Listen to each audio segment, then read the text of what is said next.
चर्चा ये हो रही थी कि भगवान अपनी वन यात्रा में, वनवास काल में, तो प्रयागराज से त्रिवेणी संगम को पार करके और एक आश्रम से दूसरे, दूसरे से तीसरे, ऐसे गांव-गांव से होते हुए, छोटे छोटे आश्रमों से होते हुए तो आगे बढ़ते हैं और इस वनवासी राम की वन यात्रा का तो गोस्वामी जी बहुत रस लेके, रुचि लेकर के उल्लेख करते हैं। ऐसा माना जाता है कि गोस्वामी जी के जो इष्ट देव हैं वो वनवासी राम ही हैं।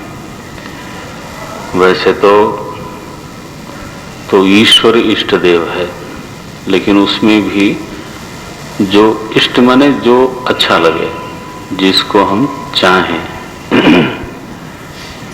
तो उसमें भी भगवान राम का नाम और उनका चरित्र और उनका रूप तो उनको विशेष प्रिय है। और उसमें भी जो वनवासी राम है वो अत्यधिक प्रिय है गोस्वामी जी को। उपासना शास्त्रों में तो उपास्य देव का एक विशेष रूप हमारा इष्ट होना चाहिए, ऐसा संकेत मिलता है। जैसे कागभूषुंडी जी के इष्ट देव हैं बाल रूप भगवान, भगवान शंकर के इष्ट देव हैं बाल रूप भगवान। ऐसा बंदो बाल रूप सोई रामू। तो उपासना का अपना एक विज्ञान है, तो उसमें जो रूप प्रिय हो, जो विशेष लीला तो मन को छू गई हो भीतर तक, और जिस लीला के स्मरण मात्र से चित्त द्रवित हो जाता हो, है ना, जिस रूप के स्मरण मात्र से चित्त द्रवित होता हो, तो जिस नाम के उच्चारण मात्र से चित्त ईश्वर की ओर जाता हो, वो हमारा इष्ट देव होना चाहिए। श्री कृष्ण की अनेक लीलाएं हैं, लेकिन सभी को सभी लीलाएं उतनी भीतर तक द्रवित नहीं करती हैं।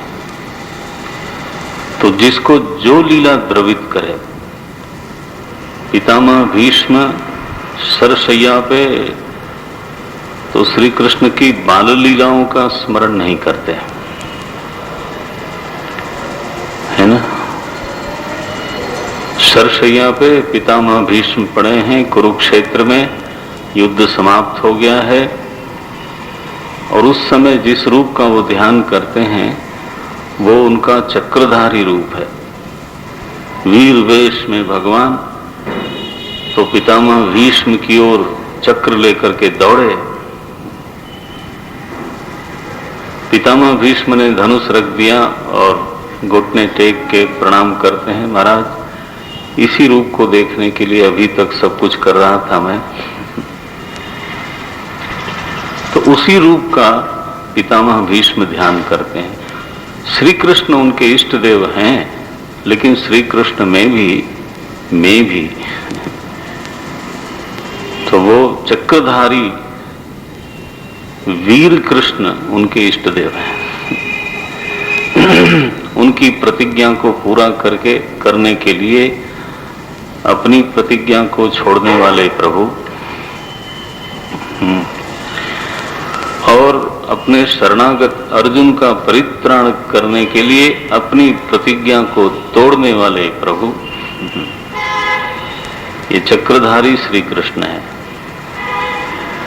तो अपनी प्रतिज्ञा उन्होंने तोड़ी, उसमें दोनों तरफ उनकी करुणा है।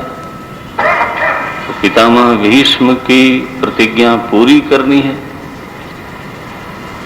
और अर्जुन क्षत विक्षत हो गया था, उसका कवच टूट गया था, घायल था, वो अधमरा सा हो गया था उस दिन। महाभारत पढ़ेंगे तो मिलेगा, अधमरा हो गया है। और भगवान बार बार बोलते हैं घोर युद्ध करो। अर्जुन ने पितामह भीष्म और द्रोणाचार्य के सामने कभी खुल के घोर युद्ध नहीं किया, शिथिल युद्ध करता था। और इसलिए भगवान जानबूझ करके रथ ले नहीं जाते थे सामने कि वो तो लड़ेगा ही नहीं, फायदा क्या हुआ। लेकिन आज तो पितामह स्वयं सामने आकर के लड़ते हैं भागने नहीं देते। और अर्जुन घोर युद्ध करता नहीं। तो भगवान को भी बहुत घाव लगे हैं उस दिन। महाभारत पढ़ेंगे तो ये बात आपको मिलेगी।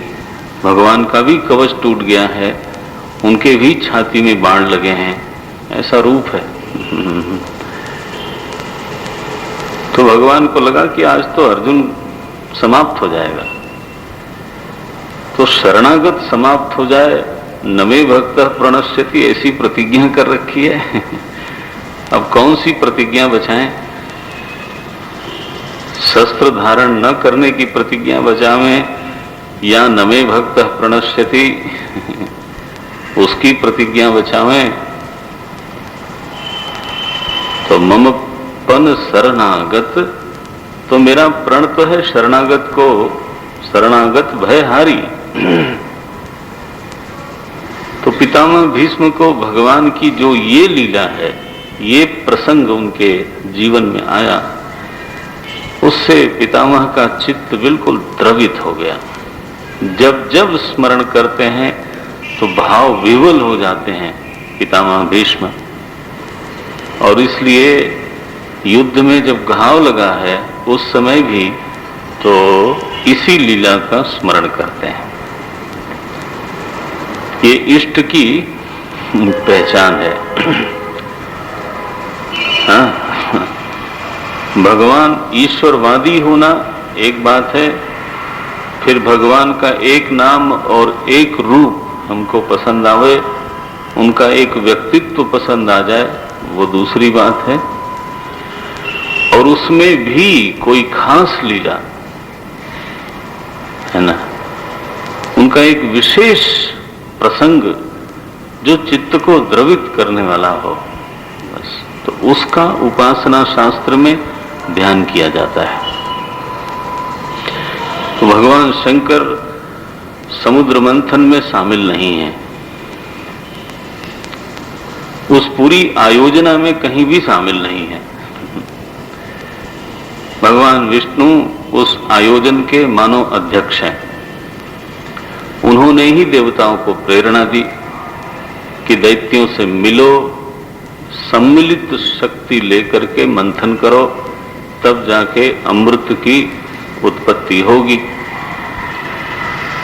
अब वो सब हुआ, आप जानते हो उस कथा को। लेकिन जो मंथन का पहला परिणाम प्रकट हुआ, विष,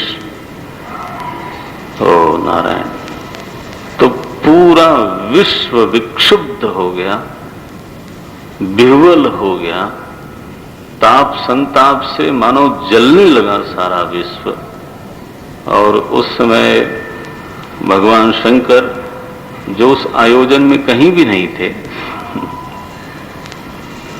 तो वो समस्त लोग पर कृपा करने के लिए स्वयं विषपान करते हैं, आकर के विषपान करते हैं।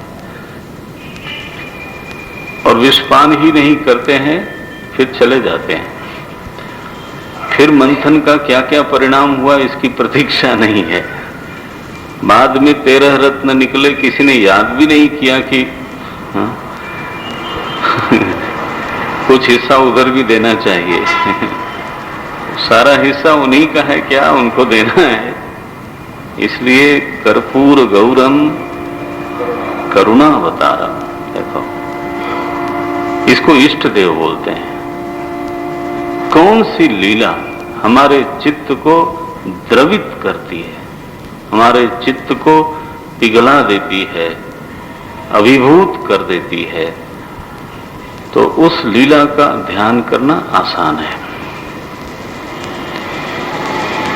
तो गोस्वामी जी के इष्ट देव कौन? बोले राम। हाँ, राम ठीक है, लेकिन फिर कौन?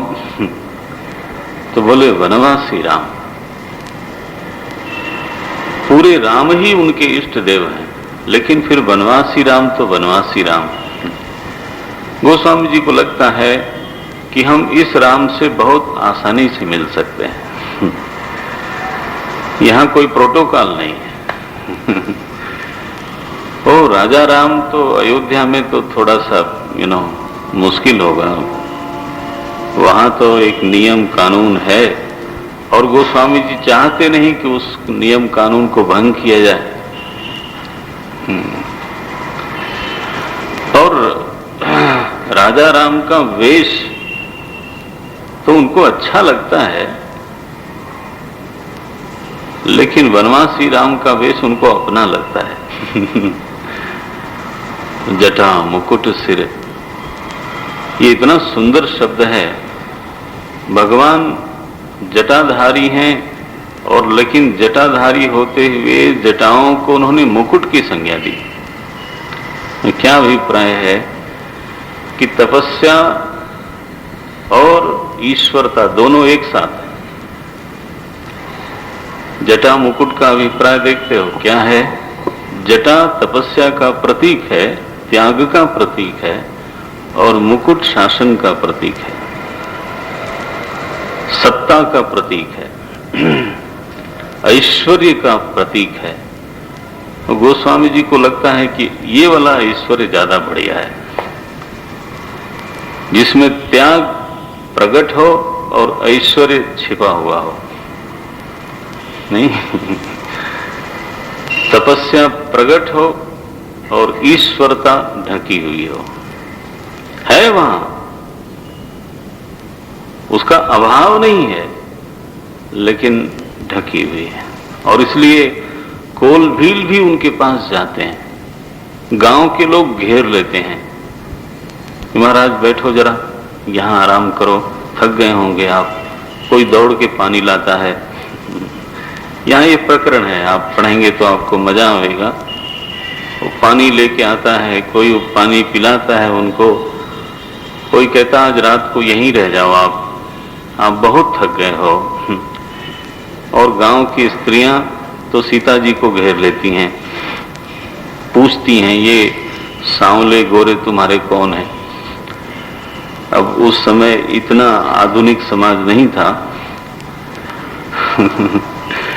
तो जानकी जी ने लक्ष्मण जी का तो नाम सीधे ले दिया कि ये गोरे वाले लक्ष्मण जी हैं और ये हमारे देवर लगते हैं। लेकिन आप मानस पढ़ना तो राम जी का उन्होंने नाम नहीं लिया। नाम तो क्या करना, निजपति कहे शयननी, इंगित करके इशारा करके उन्होंने कैसे हो भाई, तिरीछे नयननी। हाँ हाँ, ऐसे कुछ है, आप पढ़िएगा, मैं तो केवल प्रेरणा के लिए बोल रहा हूं। तो जानकी जी ने जो पर्दा रख करके बोला है, तो पर्दे के साथ बोलना ज्यादा, अभिव्यंजना उसमें ज्यादा होती है। और कदाचित ऐसा माना गया है कि थोड़ा पर्दा होना चाहिए। परोक्ष प्रिया ही देवाहा, उपनिषद में ऐसा कहा गया कि देवता जिसमें आदर बुद्धि है उसमें थोड़ी परोक्षता होनी चाहिए। मैं इसको इशारा करता हूं आपकी ओर। आदर बुद्धि हो या जहां डिस्टेंस दिखाना हो, थोड़ा दुराव दिखाना हो। जानकी जी जब भी रावण से बात करती हैं माने रावण उनसे बात करता है तो उनको जवाब देना पड़ता है, तो वो सीधे जवाब देती नहीं कभी उसको, और वहां कोई पर्दा की व्यवस्था नहीं है। तो आप देखिए मर्यादा एक तिनका बीच में रखती हैं। तृण ओट कहत बैदेही, कैसे है वो। तो तृण की ओट लेकर के, तृण की ओट माने तृण तो क्या पर्दा बनेगा, लेकिन एक प्रतीकात्मक कि नहीं, तुम्हारे हमारे बीच में बहुत दूरी है। तो ये वनवासी राम तो ऐसे सुलभ हैं, गांव गांव अस होई आनंदू, गांव गांव में ऐसा आनंद होता है।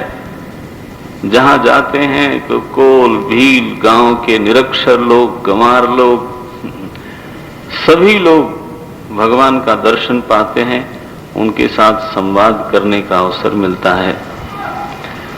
गोस्वामी जी भी इस भीड़ में एक बार शामिल हो गए, ऐसा वर्णन है।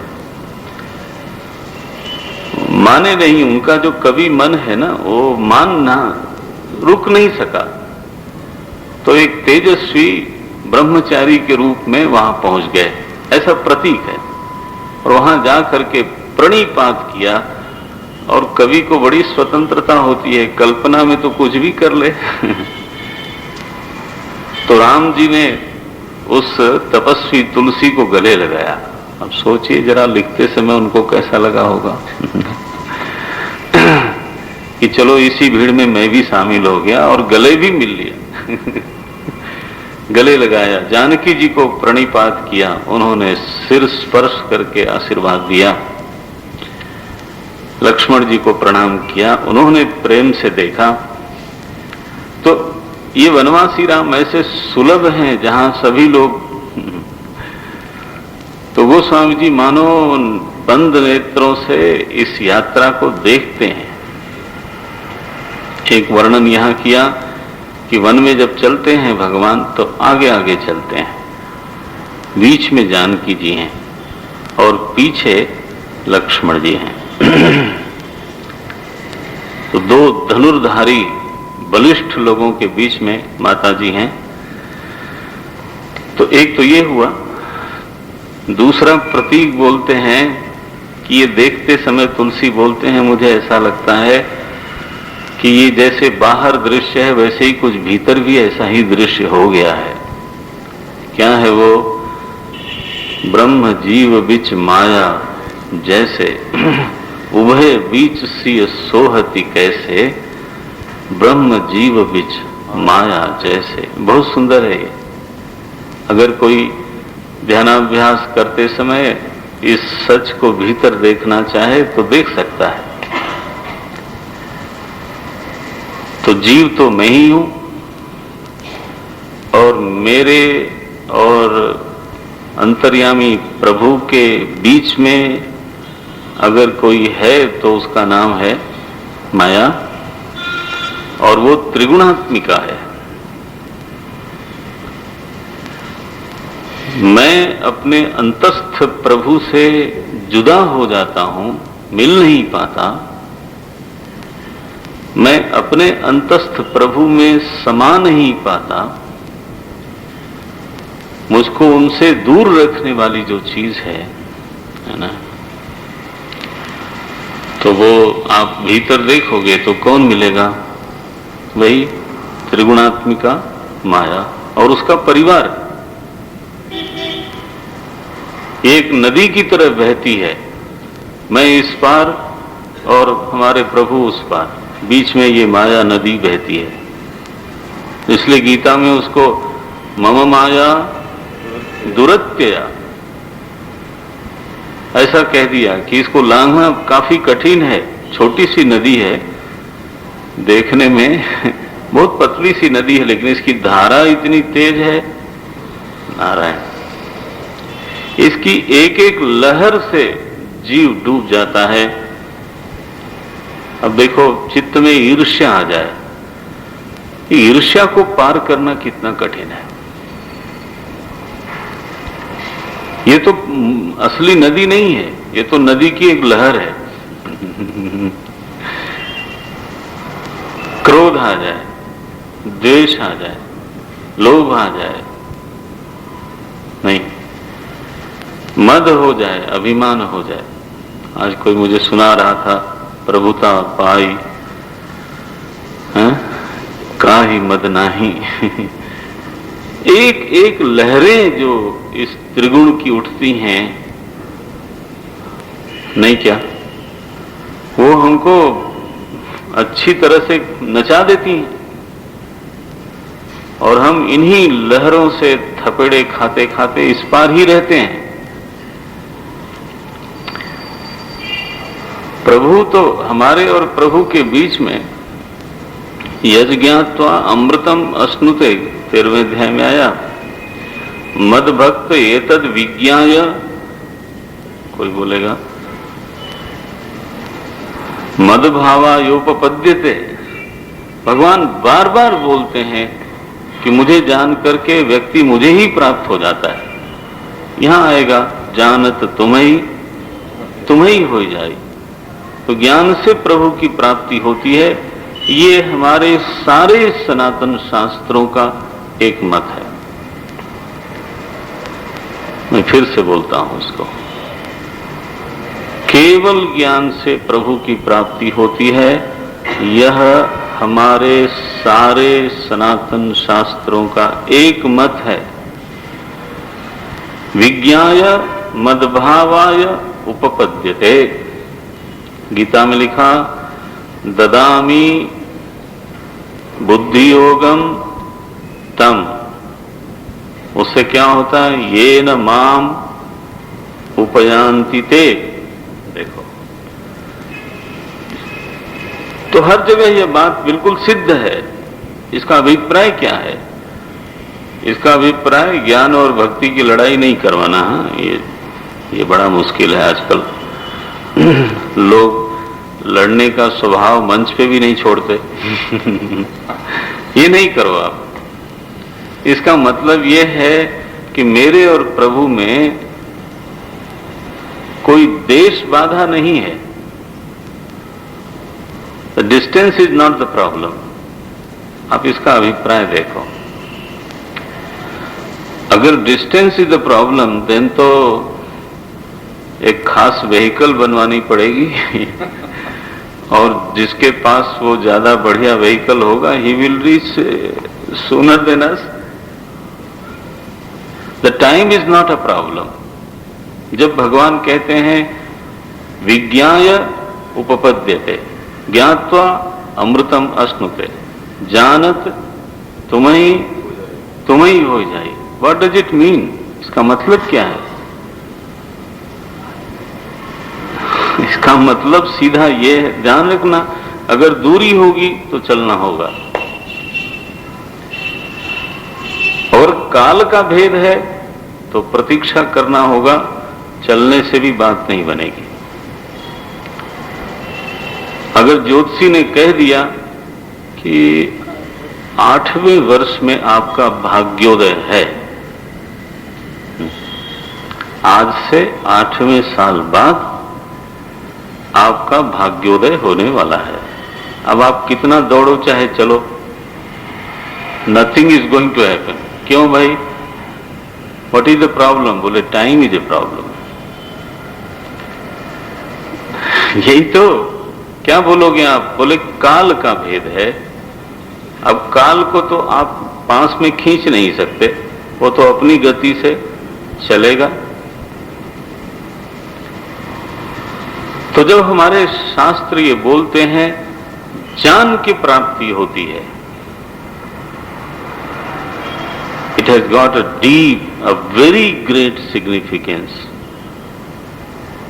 It means the distance is not the problem. The time is not the problem. The only problem is ignorance. देखो, which can be removed immediately just now. अभी उसको हटा सकते हैं, या अगर नहीं हटावें तो अनंत काल बीत जाने पर भी कुछ होगा नहीं, और अनंत दूरी तय कर लेने पर भी कुछ होगा नहीं, क्योंकि दूरी तो समस्या ही नहीं है और देरी भी समस्या ही नहीं है। तो न तो दूरी तय करने से कुछ होने वाला है न काल बीतने से कुछ होने वाला है, न काल बाधा है न साधक है, न देश बाधक है न साधक है। क्या बढ़िया। जो समस्या है वहां हाथ रखते नहीं तो जो समस्या नहीं है उसको हल करते हैं। ये क्या मसला हुआ? नहीं नहीं नहीं नहीं नहीं। मद भक्त एतद विज्ञाय मद भावायानोपपद्यते। बोले महाराज, जब इतना ही है, केवल एक अज्ञान की समस्या है, तो हम पहुंचते क्यों नहीं? बोले ये नदी बीच में है, बस ये बड़ा गड़बड़ है। दैवी येषा गुणमयी मम माया दुरत्यया। गोस्वामी जी गीता के उस वाक्य को वन यात्रा में देखते हैं। क्या बोले? आगे राम लखन बन पाछे तापस वेश विराजत काछे उभय बीच सिय सोहति कैसे। उभय बीच सिय सोहति कैसे ब्रह्म जीव बिच माया जैसे। बढ़िया बढ़िया। माया वेदांतों में दो तरह की है। गोस्वामी जी ने उसको वैसा ही मानस में लिख दिया। तही कर भेद सुनो तुम सो विद्या अपर अविद्या दो। तो यह जो मलिन त्रिगुण है वो तो जीव की माया है। थोड़ा हम लोग समझें इस विषय को। त्रिगुण की जो स्थिति हमारे भीतर है, हम सभी के भीतर है। ये 122वें दोहे के बाद की पंक्तियां हैं। हम सभी के भीतर त्रिगुण है। यहां इस समय कोई ऐसा है ही नहीं जो त्रिगुण रहित हो। तो सत्व गुण है तो शांति है, फ्रेशनेस है, रिसेप्टिविटी है। रजोगुण है तो चंचलता है, और तमोगुण है तो प्रमाद है, आलस्य है, निद्रा है। अब ये सब चीजें तो हमारे पास है ही हैं, इसको कौन मना कर सकता है? लेकिन त्रिगुण की सत्ता जो हमारे भीतर है, जिसके प्रभाव से हमारा चित्त व्यवहार करता है, हमारा चित्त त्रिगुण के अधीन ही है। अगर यहां किसी को तमोगुण चढ़ जाए, मान लो है नहीं, मैं देख रहा हूं, लेकिन अगर चढ़ जाए तो महाराज भरी सभा में वो आदमी सो जाएगा। कई बार सत्संग में मैं देखता हूं आदमी संघर्ष करता है, उसको नींद आ रही है, वो मुझे दिखाई देता है कि उसको नींद आ रही है, and he is fighting and losing the battle.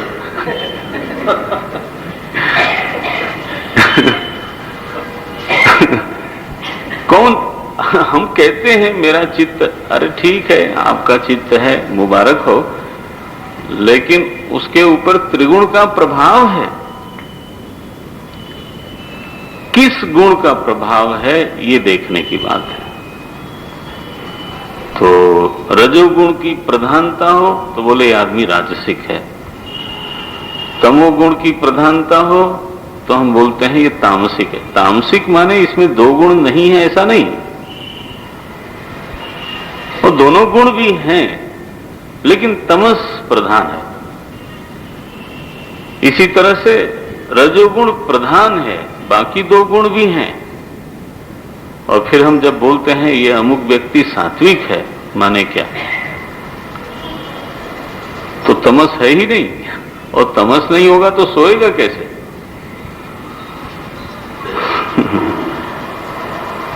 तो सात्विक होने पर भी दोनों गुण होते हैं, लेकिन वो दोनों गुण सत्व गुण के अधीन होते हैं, तो उसकी निद्रा भी सात्विक होती है। प्रभु स्मरण करते हुए सोएगा और प्रभु स्मरण करते हुए जगेगा। अब बोलो, उसकी क्योंकि निद्रा सत्व का पोषक बनती है, सत्व को बढ़ा देती है। तो सत्व की प्रधानता जब हमारे भीतर बढ़ जाए, प्रभु कृपा से, आपकी साधना से, आपके आहार से, विहार से, तो सत्व प्रधान जो त्रिगुणात्मक स्थिति है, मैं रिपीट करता हूं,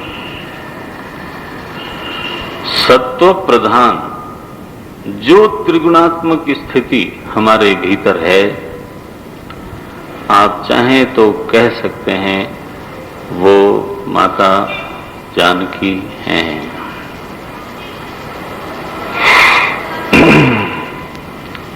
ये तो जगदम्बा है ना, उद्भव स्थिति संहार कारिणीम क्लेशहारिणीम सर्वश्रेयस्करीम सीता। तो ये तो जानकी जी व्यष्टि रूप में हमारे हृदय में तो विशुद्ध सत्व प्रधान जो त्रिगुण की स्थिति है वो मानो जानकी जी, और अंतस्थ प्रभु राम, और मैं जीव लक्ष्मण जी की जगह पर। तो अगर ऐसी स्थिति बन जाए तो वो माया बाधक नहीं है, फिर बन गया।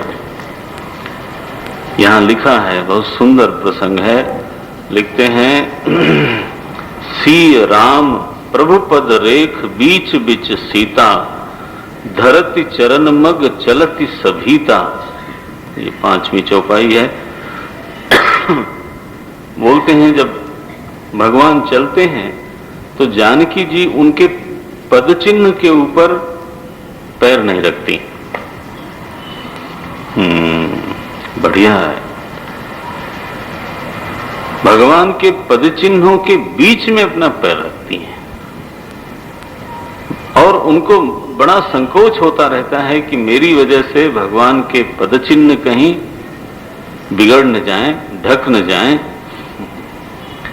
तो इसमें दोनों बात है, एक तो आदर की बात है और दूसरा थोड़ा आध्यात्मिक है, क्योंकि आगे गोस्वामी जी ने बोल दिया कि इस रूप को जो समझ ले उसको मोक्ष का मार्ग आसान हो जाता है, ऐसा लिखा है। लिखते हैं जिन्ह देखे, दोहा देखिए तो, जिन्ह देखे पथिक प्रिय सिय समेत दो भाई भव मग अगम आनंदुते बिनु श्रम रहे सिराई। ये भवमग संसार का मार्ग बहुत दुर्गम है, लेकिन आनंद से उसका पूरा हो जाता है अगर किसी ने, है ना, इस वन यात्रा को देख लिया हो तो। क्या अभिप्राय है कि अगर ऐसी कोई व्यवस्था हमारे भीतर हो जाए, अंतस्थ प्रभु हो और जानकी जी ढकने का काम न करती हो। आप देखते हो भगवान के पद चिन्ह सुरक्षित हैं, भगवान के पद चिन्ह के ऊपर अपना पैर रख के उसको ढकती नहीं है।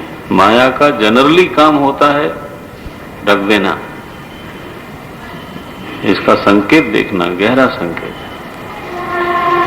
और जीव क्या करता है, दोनों को दाहिने तरफ रख के, उनके पीछे नहीं, दोनों को दाहिने तरफ रख के चलता है, चलता है उनके पीछे, चलता है भगवान के पीछे, लेकिन दोनों को दाहिने तरफ करके। दाहिने का अभिप्राय होता है अपने अनुकूल बना के चलना। बोलते हैं ना कि ये आदमी बिना मतलब के बाएं हो गया। बोले आजकल इन विधाता इनके बाएं हैं। बाएं माने प्रतिकूल हैं, विरोधी हो गए। तो साधक की जिम्मेदारी यह है कि एक तो अपने भीतर वो सत्व प्रधान त्रिगुण को आवाहन करे। अब वो आवाहन आचार से, विचार से, आहार से, व्यवहार से, सबसे होता है।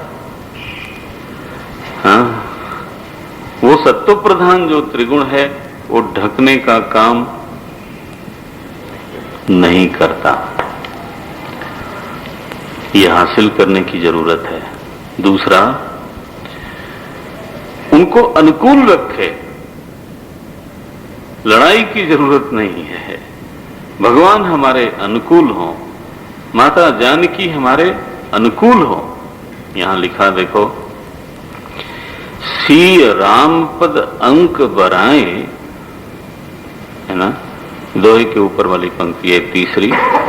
सी राम पद अंक बराए, लखन चलहि मग दाहिन लाए। तो लक्ष्मण जी दाहिने करके तो चलते हैं पीछे पीछे। जीव ईश्वर के पीछे हो, ईश्वर की ओर उन्मुख हो, एक विशुद्ध सत्व प्रधान हो, दो,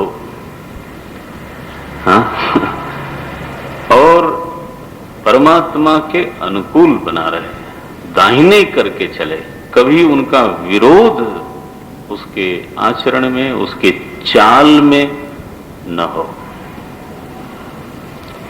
आचार माने क्या? चर माने चलना।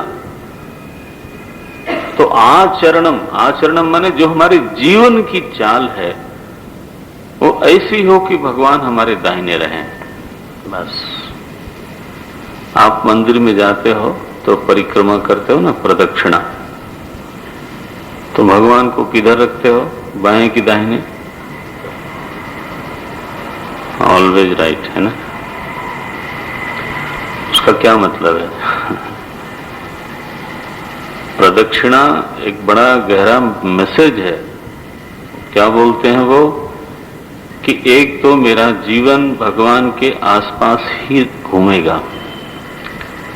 My life will revolve around my beloved God. First, I will not go away. He will always remain in the center of my life. ये प्रदक्षिणा है। And not only that, he will always be favorable to me. So I will be favorable to him. जो भी है, मैं उनको अपना हमेशा दाहिने करूंगा, कभी बाएं नहीं होऊंगा। देखो, तो ये लक्ष्मण जी की चाल है। और गोस्वामी जी संकेत करते हैं कि कोई भी जीव अगर ऐसा समझ ले तो उसका जो मोक्ष मार्ग है वो आनंद से बीतता है। भवमग अगम आनंद तेई, बिनु श्रम रहे सिराई। गोस्वामी जी इसका वर्णन करते हैं। शाम हो गई, भगवान ने देखा कि सीता जी थक रही हैं, तो बहुत ध्यान रखते हैं भगवान। हाँ, ये लिखा है, तब रघुवीर श्रमित सिय जानी। ये आगे के दोहे के बाद है चौपाइयां, 123 के बाद तीसरी चौपाई है। तब रघुवीर श्रमित सिय जानी, देख निकट बट शीतल पानी। तो धीरे धीरे चलते रहे, उनको एक बहुत बढ़िया बटवृक्ष मिल गया और थोड़ी ही दूर पर पानी का जलाशय मिल गया। तो भगवान ने कहा, बस आज यहीं डेरा डालते हैं। लक्ष्मण जी ने सारी व्यवस्था कर दी। तह बसी कंद मूल फल खाई, तो कंद मूल फल का भोजन किया और रात बिताई। सुबह हुई, संध्या वंदन किया, स्नान किया, प्रात नहाई, चले रघुराई। तो भगवान स्नान करके आगे चले और वन पर्वतों को देखते देखते तो यहाँ भगवान वाल्मीकि जी के आश्रम के निकट पहुंचे। आइए जरा पढ़ते हैं इसको। देखत बन सरसैल सुहाए, देखत बन सरसैल देखत बन सरसैल सुहाए, देखत बन सर वाल्मीक आश्रम प्रभु पाए, वाल्मीक आश्रम प्रभु पाए। राम दीख मुनि वासु सुहावन, राम दीख मुनि वासु सुहावन, राम दीख मुनि वासु सुहावन।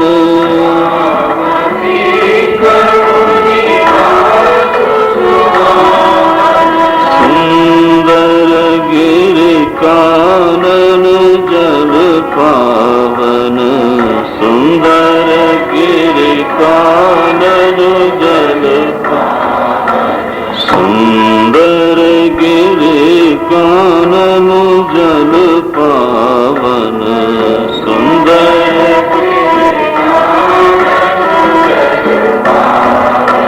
सरनि सरोज बित पवन फूले, सरनि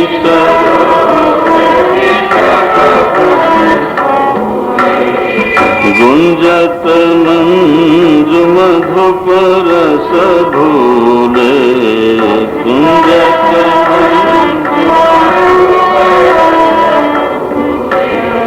खग मृग विपुल कोलाहल करही,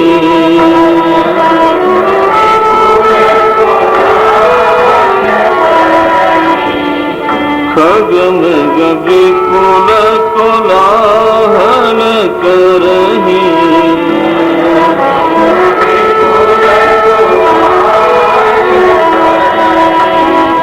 विरहित बैर मुदित मन चरही, विरहित बैर मुदित मन चरही, विरहित बैर मुदित मन चरही।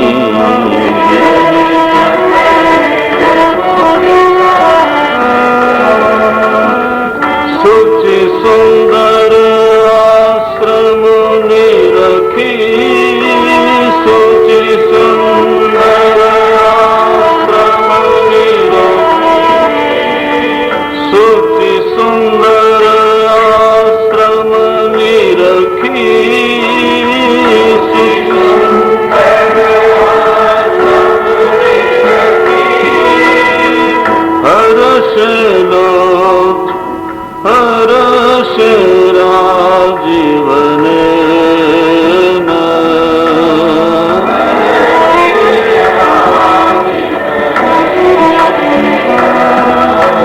सुनि रघुवर आगमन मुनि,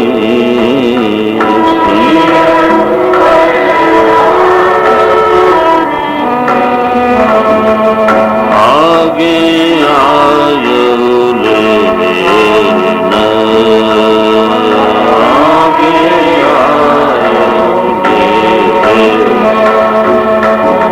मुनि कह राम दंडवत कीन्हा,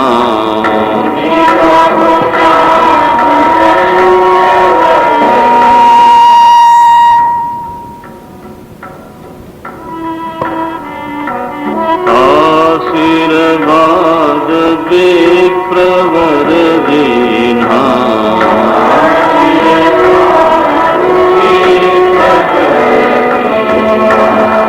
मुनि कह राम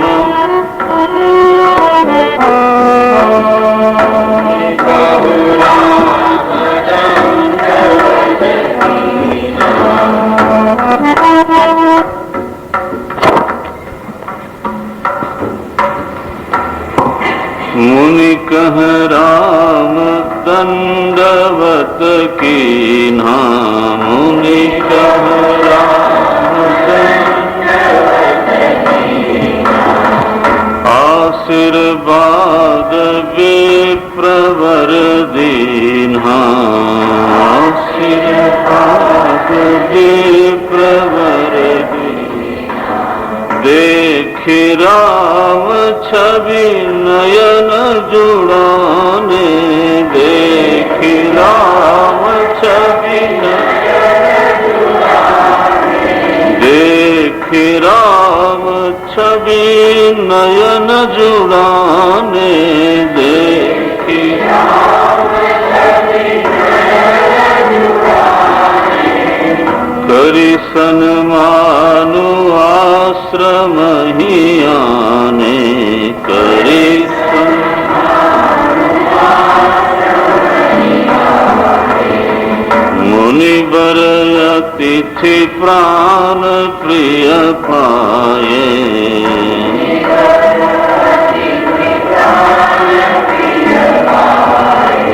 कंद मूल फल मधुर मगाए,